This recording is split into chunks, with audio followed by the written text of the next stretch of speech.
There is something special about Charleston.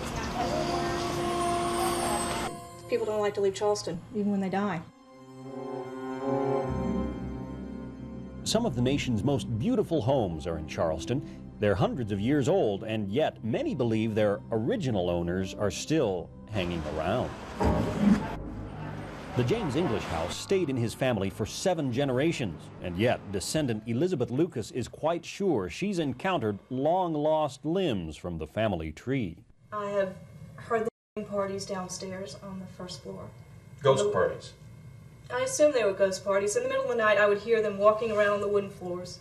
I would hear them slamming doors. I would hear them walking all the way up to the 3rd floor. And when they would get to this step, I would say, "Who's there?" And they would just... Sally Weil, who spent a lot of time in the house, was a skeptic, but says she has changed her mind. I would come in the front, the porch, and on the way in there were 4 or 5 rockers along the porch, and just one of them would be rocking. The rest were not moving. I was told that this was the one chair that Mrs. Lucas sat in regularly every afternoon to rock. Another ghostly Charleston place, the Swordgate House, an old 1700s mansion that in the 1800s served as a school for very proper girls.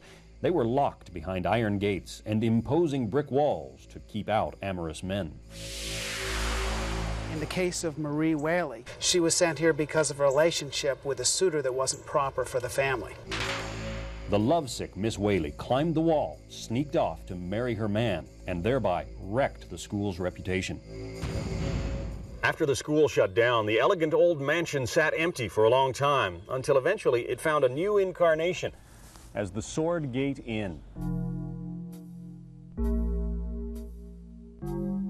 Walter Barton ran the place, but started hearing complaints from guests, like a pair of honeymooners. It was the 3rd night, and at 1 o'clock in the morning, very frightened, they left the hotel and went to another one. The husband later blamed their departure on my ghost and how it scared his wife.